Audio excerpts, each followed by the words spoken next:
I opened me dream restaurant and invited my entire family to the grand opening. Not one of them showed up.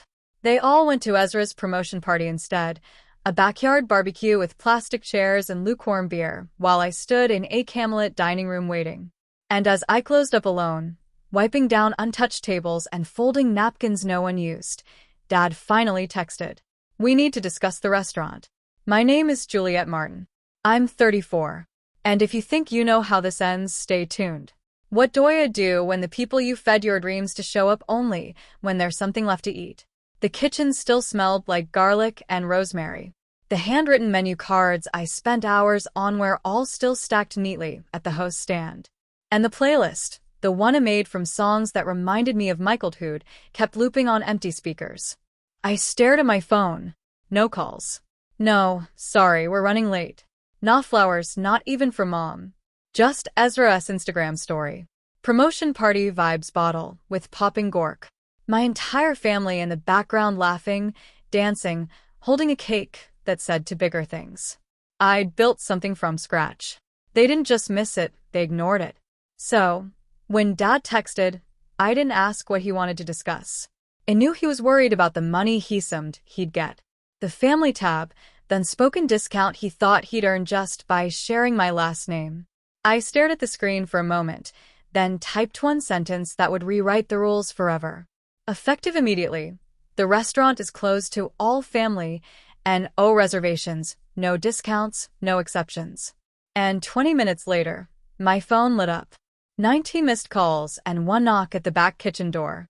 It was Ezra at the door. Of course it was. He stood there in his tailored blazer, smelling like too much cologne and not enough guilt. In his hand, a box of leftover cake. "Figured you'd want a slice," he said, trying to smile like nothing had happened. I didn't answer, didn't move. "Look, Jules. We didn't think the opening was that big of a deal. Dad said it was just soft launch vibes." I stepped outside, shutting the door behind me. "You went his party, Ezra. Not mine." I sent hand-delivered bites. I texted Mom 3 times. "It made your favorite lemon tart, and it's satin-touched for 5 hours." He looked down at the cake. "People got busy." "No," I said, soft but sharp. "People got lazy. They thought I'd always be the backup plan." I walked past him and threw the trash bag I'd been carrying into the dumpster. "Jules, come on. It's not that deep." Beaut it was. It had always been deep. From the way Dad introduced me as the artsy one to how Mom constantly compared my restaurant dream to Ezra's marketing job. They wanted me to stay small so they wouldn't have to explain me. Ezra followed me back to the door. "I think Dad wants to invest now. He sees potential. He asked me to talk to you." There it was. The real reason. Not guilt, not support, just business. "Tell Dad the restaurant's fully funded," I said calmly, "and the investor bought exclusive rights to my loyalty." Ezra blinked. "What does that mean?" I smiled. "IT means you're late, and I don't do leftovers." I walked back inside and locked the door behind me. On the other side, I could hear him breathing and then walking away. The next day, it changed the locks. Not just at the restaurant, but at my apartment. Dude, I'd spent years letting my family treat me space like a revolving door. "Jules, we need a place to crash. Can we store this here for a few weeks? Can I borrow your car just till Monday?"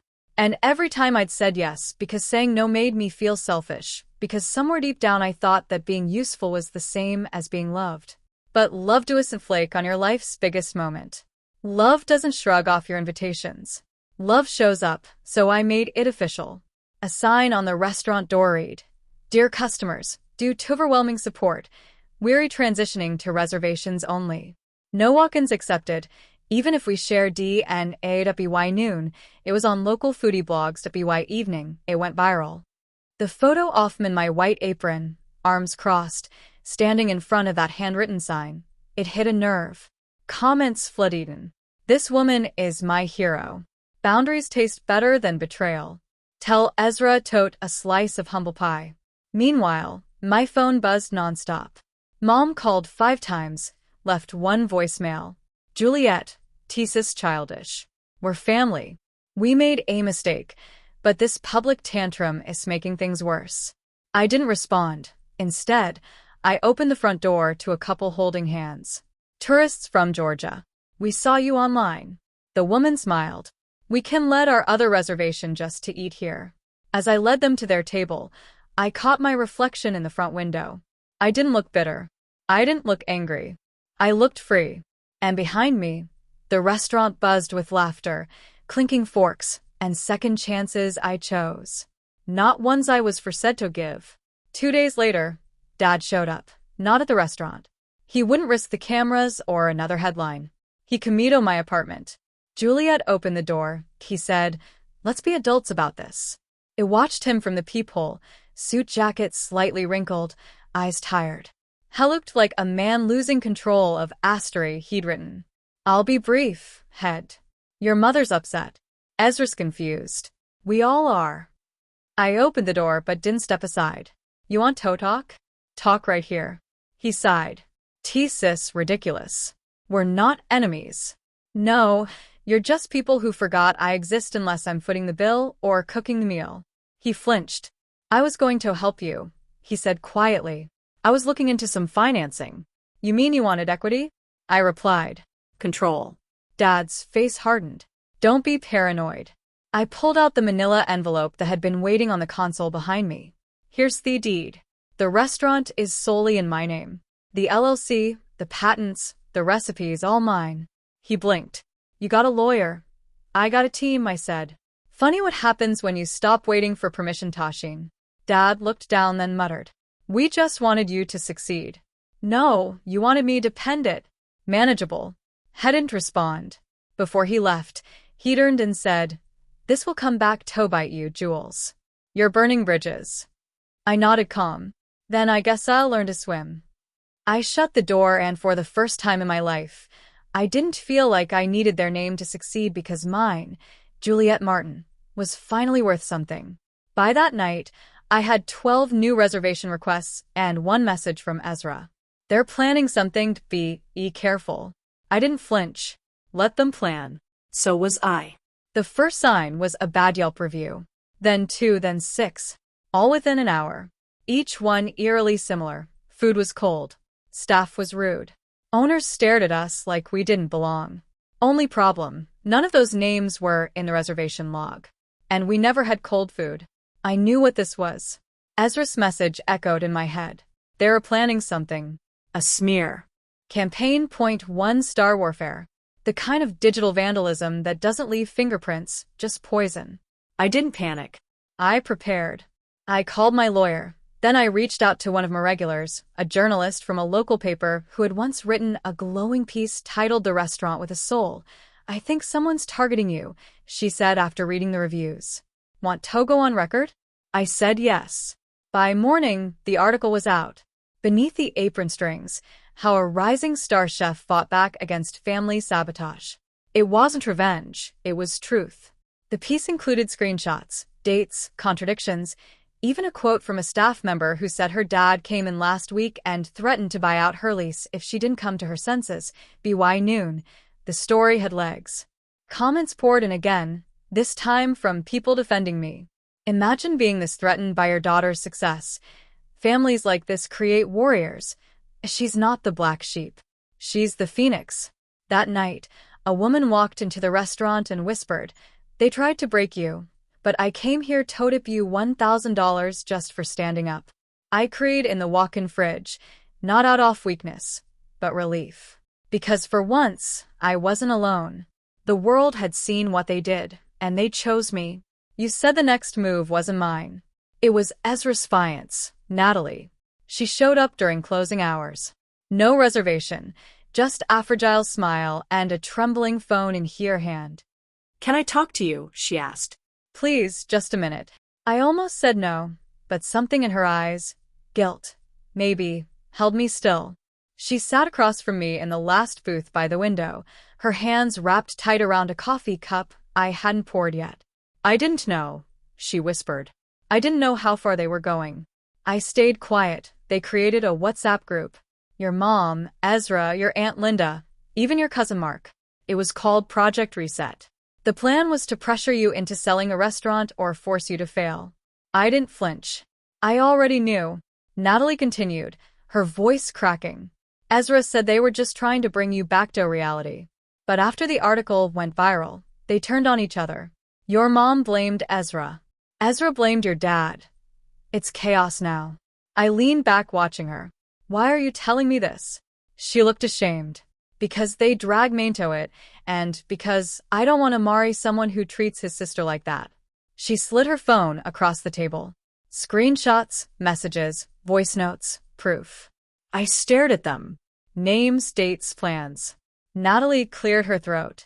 If you want to go public, you have my blessing. I didn't respond. Not yet. Because revenge wasn't about noise, it was about timing, and this wasn't about getting even. This was about getting free. I looked her in the eye. Thank you, I said. You just gave me everything I needed, and I meant it. Sometimes the last card you need comes from someone ready to leave the table. Point 2.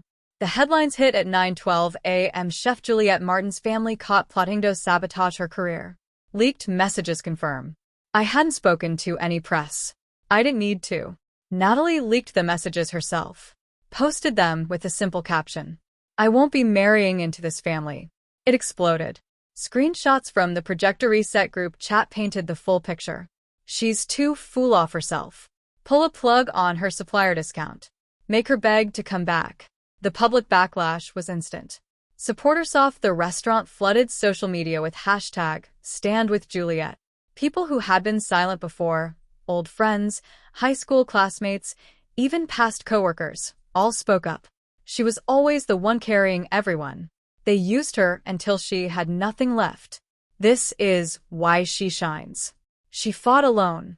By noon, my reservation list was booked out for 6 weeks. At 2:00 p.m., my landlord called. Juliette, I'm extending your lease 5 years. Rent locked. You're the pride off this street. At 3:17 p.m., Ezra texted, I didn't know Mom saved that stuff. I'm sorry. I didn't respond. I was prepping dinner service, folding napkins, tasting sauce, fixing a crooked picture on the wall. At 5 p.m., a woman walked in wearing a navy blazer and red lipstick. I'm from the Food Chronicle, she said. We're doing a feature, 10 chefs who survived the fire. You're our cover. I blinked. Cover. She smiled. You're not just a chef. You're a revolution. That night, after the last dish was plated and the lights dimmed, I stood in the empty dining room barefoot, wine glass in hand. The air wasn't heavy anymore, that it was clean. And tomorrow, I'd start planning something even bigger. Because the best revenge wasn't survival. It was success seasoned with silence. The invitation arrived exactly 1 year later.